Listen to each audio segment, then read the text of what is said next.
CBSE സിലബസിലെ 10th chapter circles. 9th നമ്മൾ സർക്കിൾസിനെ കുറിച്ച് പഠിച്ചിട്ടുണ്ട്, 8th പഠിച്ചിട്ടുണ്ട്. സർക്കിൾസില് നേരത്തെയുള്ള ക്ലാസ്സുകളിൽ പഠിച്ച ബേസിക് ആദ്യം നമുക്കൊന്ന് ഓർത്തുകൊണ്ട് ഈ ചാപ്റ്ററിലെ മെയിൻ പോർഷനിലേക്ക് പോകാം. ഇത് വളരെ ചെറിയൊരു ചാപ്റ്റർ ആണ്. സർക്കിളിന്റെ സെന്റർ, അതായത് നമ്മൾ കോമ്പസും പെൻസിലും ഉപയോഗിച്ച് സർക്കിൾ വരയ്ക്കുമ്പോൾ കോമ്പസ് പ്ലേസ് ചെയ്യുന്ന ആ ഒരു പോയിന്റ്, അതിനെ നമ്മൾ വിളിക്കുന്ന പേരാണ് സെന്റർ ഓഫ് ദ സർക്കിൾ. ആ പോയിന്റിൽ നിന്നും പെൻസിൽ എത്ര അകലത്തിലാണോ വെക്കുന്നത് ആ അകലം, അതിനെ നമ്മൾ വിളിക്കുന്ന പേരാണ് റേഡിയസ് ഓഫ് ദ സർക്കിൾ. ഈ ഒരു ഡിസ്റ്റൻസ്. അതിനുശേഷം ആ പെൻസിൽ ഉപയോഗിച്ച് കംപ്ലീറ്റ് ചെയ്യുന്ന ഒരു ലൈൻ, അതിനെ വിളിക്കുന്ന പേരാണ് സർക്കിൾ. എക്സാക്ട്ലി സർക്കിൾ എന്ന് പറയുന്നത് ഈ ഒരു ലൈൻ മാത്രമാണ്. ഇതിനുള്ളിലുള്ള പോർഷനെ നമ്മൾ പോർഷൻ ഇൻസൈഡ് ദ സർക്കിൾ എന്നും പുറത്തുള്ളതിനെ ഔട്ട്സൈഡ് ഉള്ളതിനെ പോർഷൻ ഔട്ട്സൈഡ് ദ സർക്കിൾ എന്നും പറയും. എക്സാക്ട്ലി ഓൺ ദ സർക്കിൾ എന്ന് നമ്മൾ ചില ക്വസ്റ്റ്യനിൽ കാണാറുണ്ട്. അത് ഈ സർക്കിളിലെ പോയിന്റ്സുകളെയാണ് ഓൺ ദ സർക്കിൾ എന്ന് പറയുന്നത്. അപ്പോ സർക്കിൾ എന്ന് പറഞ്ഞാൽ ഈ ഒരു റൗണ്ട് ലൈൻ ആണ്, കോമ്പസ് ഉപയോഗിച്ച് പെൻസിൽ വെച്ച് വരയ്ക്കുന്ന ആ ഒരു ലൈൻ. ഇനി സർക്കിളിന്റെ ഒരു പോയിന്റിൽ നിന്ന് സെന്ററിൽ കൂടി വേറെ ഒരു പോയിന്റിനെ കണക്ട് ചെയ്തുകൊണ്ട് വരയ്ക്കുന്ന ഈ ഒരു ലൈൻ, അതിനെ നമ്മൾ വിളിക്കുന്ന പേര് ഡയമീറ്റർ എന്നാണ്. അതായത് സർക്കിളിന്റെ ഒരു പോയിന്റും മറ്റൊരു പോയിന്റും കൂടി കണക്ട് ചെയ്ത് വരയ്ക്കുന്ന ലൈൻ, അത് സെന്ററിൽ കൂടി പോവുകയാണെങ്കിൽ അതിനെ വിളിക്കുന്ന പേരാണ് ഡയമീറ്റർ. ഇനി line segment joining any two points of a circle, സർക്കിളിലെ ഏത് രണ്ട് പോയിന്റുകളെ ചേർത്തുകൊണ്ടും വരയ്ക്കുന്ന ലൈൻ സെഗ്മെന്റിനെ വിളിക്കുന്ന പേരാണ് കോഡ്. ഇതൊരു കോഡാണ്, ഡയമീറ്ററും ഒരു കോഡാണ്. ബട്ട് ഡയമീറ്റർ സെന്ററിൽ കൂടി പോകുന്ന ലൈനാണ്. കോഡ് എന്ന് പറയുന്നത് ഏത് രണ്ട് പോയിന്റുകളെ കണക്ട് ചെയ്തുകൊണ്ട് വരയ്ക്കുന്ന ലൈൻ വേണമെങ്കിലും ആകാം. അപ്പൊ ഇത്രയും കാര്യങ്ങളൊക്കെ നമ്മൾ നേരത്തെ പഠിച്ചിട്ടുള്ളതാണ്. ഇനി റേഡിയസ് എത്രയാണോ അതിന്റെ 2 ടൈംസ് ആയിരിക്കും ഡയമീറ്റർ. ബിക്കോസ് ഇതും ഒരു റേഡിയസ് ആണ്, ഇതും ഒരു റേഡിയസ് ആണ്. അതുകൊണ്ട് ഡയമീറ്ററിനെ നമുക്ക് 2r എന്ന് എഴുതാം. റേഡിയസിനെ 2 കൊണ്ട് മൾട്ടിപ്ലൈ ചെയ്യുന്നത് 2 ടൈംസ് ദ റേഡിയസ്. ഇതിനെ തിരിച്ച് radius is equal to d/2 എന്ന് എഴുതാം. ദാറ്റ് മീൻസ് റേഡിയസ് എന്ന് പറയുന്നത് ഡയമീറ്ററിന്റെ ജസ്റ്റ് ഹാഫ് ആണ്. ഇതൊരു റേഡിയസ് ആണ്, ഇതൊരു റേഡിയസ് ആണ്, ഇതൊരു റേഡിയസ് ആണ്. ഇത്രയും കാര്യങ്ങളും ഈ സർക്കിളിന്റെ പെരിമീറ്റർ കണ്ടുപിടിക്കാൻ അല്ലെങ്കിൽ സർക്കംഫറൻസ് കണ്ടുപിടിക്കാനുള്ള ഇക്വേഷൻ 2πr എന്ന് നമ്മൾ പഠിച്ചിട്ടുള്ളതാണ്. അതുപോലെ തന്നെ ഈ സർക്കിളിന്റെ ഏരിയ, ഈ ലൈനിന് ഉള്ളിലുള്ള ഈ പോർഷൻ, അതിനെ നമ്മൾ ഏരിയ എന്നാണ് വിളിക്കുന്നത്. അത് കണ്ടുപിടിക്കാനുള്ള ഇക്വേഷൻ πr² എന്ന് നമ്മൾ പഠിച്ചിട്ടുള്ളതാണ്. ഇത്രയുമാണ് സർക്കിളിനെ കുറിച്ച് നമ്മൾ നേരത്തെയുള്ള ക്ലാസ്സുകളിൽ മനസ്സിലാക്കി വെച്ചിരിക്കുന്നത്. ഇനി നമുക്ക് ഈ ചാപ്റ്ററിൽ പഠിക്കേണ്ട പോർഷനിലേക്ക് പോകാം. ഈ ചാപ്റ്ററിന്റെ ശരിക്കുള്ള പോർഷനിലേക്ക് പോകുമ്പോൾ നമുക്കിവിടെ 1, 2, 3 സർക്കിൾസ് ആണുള്ളത്. And 1, 2, 3 lines are also there. ഇവിടെയുള്ള ഈ ഒരു ലൈൻ ആൻഡ് ഈ സർക്കിൾ, ഇത് രണ്ടും തമ്മിൽ ഒരു കോണ്ടാക്റ്റും ഇല്ല. രണ്ടും സെപ്പറേറ്റഡ് ആണ്, രണ്ടും തമ്മിൽ യാതൊരു കോണ്ടാക്റ്റും ഇല്ല. അത്തരത്തിലുള്ള ഈ ലൈനെ നമ്മൾ വിളിക്കുന്ന പേര് നോൺ ഇന്റർസെക്റ്റിംഗ് എന്ന് വിളിക്കും. ഇനി സെക്കൻഡ് കേസിൽ ഈ ഒരു ലൈൻ, ഈ ലൈനെ നമ്മൾ AB എന്ന് പേര് കൊടുത്താൽ AB എന്ന ലൈൻ ഈ സർക്കിളിന്റെ ഇവിടെ നമ്മൾ ഒരു പോയിന്റ് മാർക്ക് ചെയ്യുന്നു P. ഈ P എന്ന ഒരു സിംഗിൾ പോയിന്റിനെ മാത്രം ടച്ച് ചെയ്ത് പോകുന്നു. ഇവിടെ നോക്കിയാൽ ഇവിടെ നമ്മൾ A എന്ന ഒരു പോയിന്റ്, ഇത് B ആണെങ്കിൽ ഈ സർക്കിളിന്റെ AB എന്നീ രണ്ട് പോയിന്റിൽ കൂടിയാണ് ഈ ഒരു ലൈൻ പോകുന്നത്. ഇതിനെ നമുക്ക് ഇന്റർസെക്റ്റിംഗ് ലൈൻ എന്ന് വിളിക്കാം. മറ്റൊരു തരത്തിൽ പറഞ്ഞാൽ ഇതിനെ നമ്മൾ സീക്കന്റ് എന്നാണ് വിളിക്കാറ്. എന്നാൽ ഈ ഒരു കേസാണ് നമുക്ക് ഈ ചാപ്റ്ററിൽ കൂടുതലായിട്ട് പഠിക്കാനുള്ളത്. ഒരു ലൈൻ സർക്കിളിന്റെ സിംഗിൾ പോയിന്റിനെ മാത്രം ടച്ച് ചെയ്തുകൊണ്ട് പോവുക. അത്തരത്തിലുള്ള ലൈൻസിനെ നമ്മൾ വിളിക്കുന്ന പേര് ടാൻജന്റ് എന്നാണ്. ഇതിനെ കുറിച്ചാണ് നമുക്ക് ഈ ചാപ്റ്ററിൽ കൂടുതലായിട്ട് പഠിക്കാനുള്ളത്. അപ്പൊ അങ്ങനെയാണെങ്കിൽ ഈ ടാൻജന്റ് എന്താണെന്ന് ചോദിച്ചാൽ A line that intersect the circle at a single point at only one point is called a tangent. Tangent എന്താണെന്ന് എക്സാമിന് ചോദിക്കാറില്ല, ബട്ട് നമ്മൾ അറിഞ്ഞിരിക്കേണ്ട കാര്യം, ടാൻജന്റ് എന്ന് പറഞ്ഞാൽ ഒരു ലൈൻ ആണ് which intersect the circle at only one point. ഒറ്റ ഒരു പോയിന്റിനെ മാത്രം ഇന്റർസെക്റ്റ് ചെയ്യുന്നു, അല്ലെങ്കിൽ ഒരു പോയിന്റിനെ മാത്രം ടച്ച് ചെയ്തുകൊണ്ട് പാസ് ചെയ്തു പോകുന്ന അല്ലെങ്കിൽ ടച്ച് ചെയ്തുകൊണ്ട് വരയ്ക്കുന്ന ലൈൻ. അപ്പൊ ഇനി നമുക്ക് ഈ ടാൻജന്റിനെ കുറിച്ചാണ് കൂടുതലായിട്ട് പഠിക്കാനുള്ളത്. ഇപ്പൊ ടാൻജന്റിനെ കുറിച്ച് നമ്മൾ പറഞ്ഞു. ഇനി ഈ ഒരു പോയിന്റിലൂടെ നമുക്ക് തോന്നാം ഇങ്ങനെ ഒരു ലൈൻ വരച്ചാൽ ഇത് ഇങ്ങനെ പോയാൽ ടാൻജന്റ് ആകുമോ എന്നൊരു ഡൗട്ട് തോന്നിയാൽ ഇവിടെ ഒരു പോയിന്റിനെ ക്രോസ് ചെയ്യുന്നു, ഇവിടെ ഒരു പോയിന്റിനെ ക്രോസ് ചെയ്യുന്നു. ഇനി നമ്മൾ ഇത്തിലൂടെ ഒന്ന് സ്ലോപ്പ് ആക്കി ഇങ്ങനെ വരച്ചാൽ അത് ഈ ഒരു പോയിന്റിനെ ക്രോസ് ചെയ്യുന്നു, ഇവിടെയും ക്രോസ് ചെയ്യുന്നു. ഇനി ഇവിടെ വേറെ ഒരു ലൈൻ ഇങ്ങനെ വരയ്ക്കാൻ നോക്കിയാൽ അത് രണ്ട് പോയിന്റിനെ ക്രോസ് ചെയ്തു പോകും. അപ്പോ നമുക്കൊരു കാര്യത്തിൽ നിന്ന് മനസ്സിലാക്കാൻ പറ്റുന്നത് only one tangent can be drawn through a point of the circle. അപ്പോ അത് പ്രത്യേകം മനസ്സിലാക്കിയിരിക്കേണ്ട ഒരു കാര്യമാണ്. There is only one tangent can be drawn through a point of the circle. Theorem 10.1.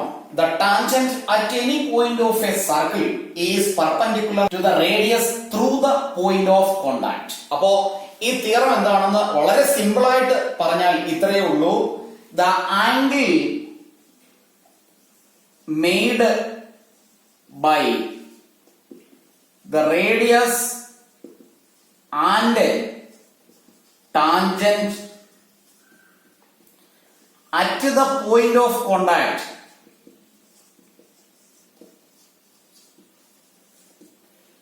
is 90 degree.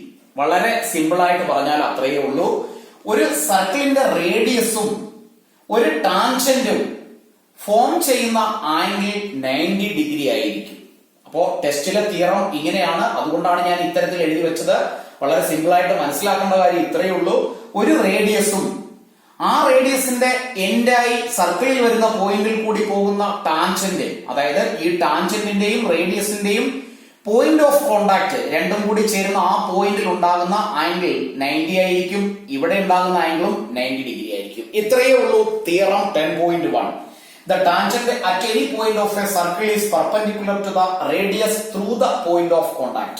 അതിനെ മറ്റൊരു തരത്തിൽ പറഞ്ഞാൽ the angle made by the radius and tangent at the point of contact is 90 degree. ഇത്രയും നമ്മൾ പറഞ്ഞ കാര്യങ്ങളെ വെച്ചുകൊണ്ടാണ് exercise 10.1 വളരെ സിമ്പിൾ എക്സർസൈസ് ആണ്. ഈ ചാപ്റ്റർ മനസ്സിലാക്കി പഠിച്ചാൽ വളരെ സിമ്പിൾ ചാപ്റ്റർ ആണ്. എക്സർസൈസ് 10.1 കുറച്ച് ഫില്ലിംഗ് ദ ബ്ലാങ്ക്സും സിമ്പിൾ ക്വസ്റ്റ്യൻസും ആണുള്ളത്. ഫസ്റ്റ് ക്വസ്റ്റ്യൻ ഇതാണ്: how many tangents can A circle have? ഒരു സർക്കിളില് എത്ര ടാൻജൻസ് വരയ്ക്കാം എന്നാണ്. അതിന് ഒരു നമ്പർ ഒന്നും നമുക്ക് പറയാൻ കഴിയില്ല. Infinite number of tangents can be drone. അപ്പോ നമുക്ക് ഇങ്ങനെ എഴുതി വെക്കാം: A circle can have infinite number of tangents. Second question filling the blanks ആണ്. First question: all the tangents to a circle intersect in dash points.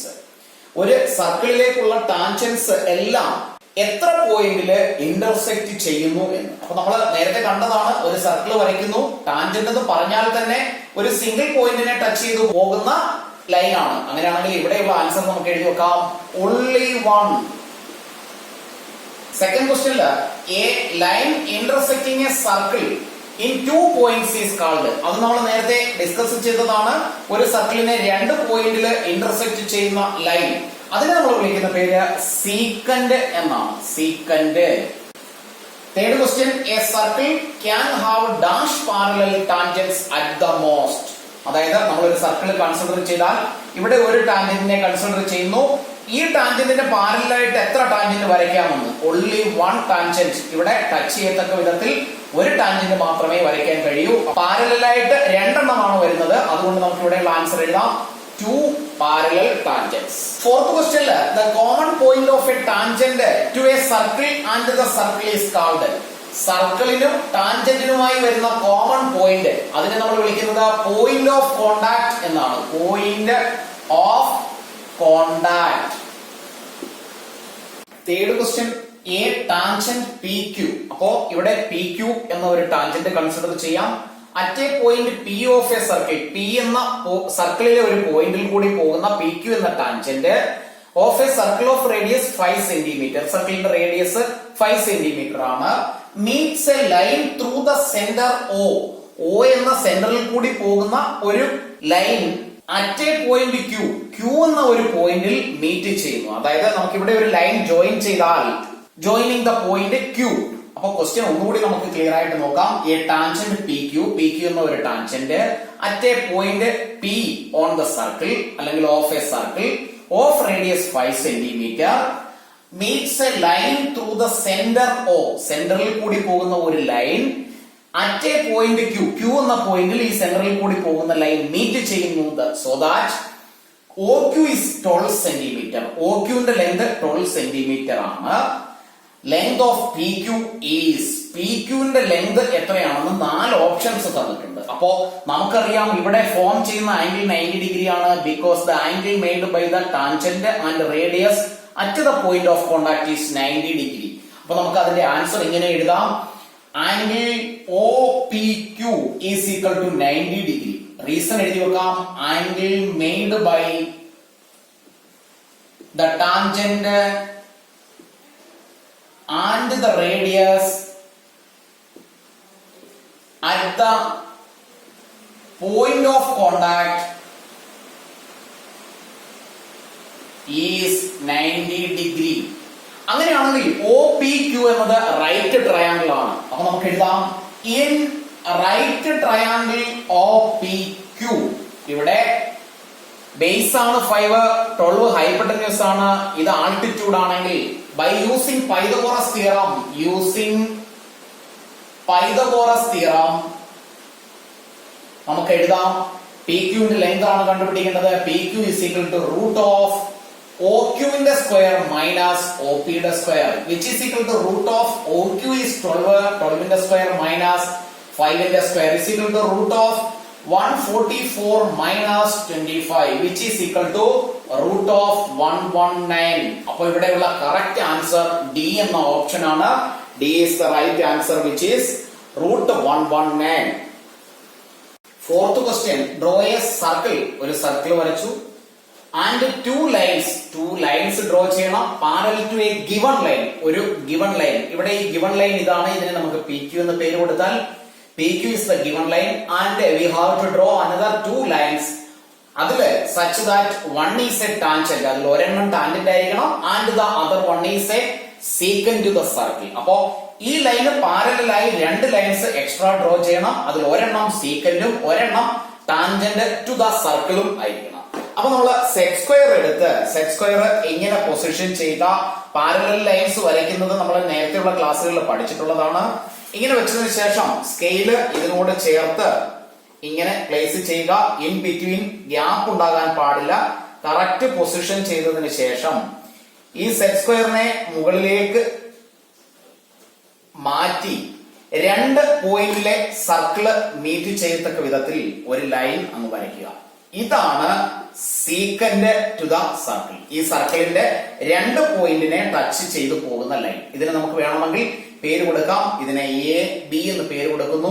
അങ്ങനെയാണെങ്കിൽ നമുക്ക് എഴുതി വെക്കാം A B is the secant. ഇനി നമുക്ക് ഈ സർക്കിളിന്റെ ഒരു പോയിന്റിലൂടെ ഈ ലൈന് പാരലലായിട്ടാണ് വരയ്ക്കേണ്ടത്. ആൾറെഡി നമ്മൾ ഇതിന് പാരലലായിട്ടാണ് ഈ ലൈൻ വരച്ചിരിക്കുന്നത്. അതുകൊണ്ട് നമുക്ക് ഇനി ബാക്കി കൺസ്ട്രക്ഷൻ ഇവിടെ നിന്ന് ചെയ്താൽ മതിയാകും. ഇവിടെ കറക്റ്റ് ആയിട്ട് സെറ്റ് സ്ക്വയർ അലൈൻ ചെയ്ത് വെക്കുക. അതിനുശേഷം സ്കെയില് സെറ്റ് സ്ക്വയറിനോട് ചേർത്ത് വെച്ച് സ്കെയില് മൂവ് ചെയ്യാതെ തന്നെ സെറ്റ് സ്ക്വയർ മുകളിലേക്ക് ഈ ഒരു പോയിന്റിൽ എത്തത്തക്ക വിധത്തിൽ പൊസിഷൻ ചെയ്യുക. സർക്കിളിന്റെ ഒരു സിംഗിൾ പോയിന്റിനെ ടച്ച് ചെയ്യത്തക്ക വിധത്തിൽ. അതിനുശേഷം ഒരു ലൈൻ അങ്ങ് വരയ്ക്കുക. ആ ലൈൻ സർക്കിളിന്റെ ഒരു സിംഗിൾ പോയിന്റിനെ മാത്രം ടച്ച് ചെയ്യുന്ന ഒരു ലൈൻ ആയിരിക്കും. അതിനെ വേണമെങ്കിൽ സ്കെയിൽ വെച്ച് എക്സ്റ്റെൻഡ് ചെയ്യാം. ഇതിനെ ഞാൻ സി ഡി എന്ന് പേര് കൊടുത്താൽ ഇവിടെ ഒരു സിംഗിൾ പോയിന്റിൽ മാത്രമാണ് ഈ സർക്കിളിനെ ഈ സി ഡി എന്ന ലൈൻ ടച്ച് ചെയ്യുന്നത്. അപ്പൊ നമുക്ക് വേണമെങ്കിൽ എഴുതി വെക്കാം C D is tangent to the circle and AB is the secant. ഇപ്പോൾ ക്ലാസ്സുകൾ ഇഷ്ടപ്പെട്ടുവെങ്കിൽ ലൈക്കും ഷെയറും കമന്റും ചെയ്യുന്ന കാര്യം മറന്നു പോകരുത്.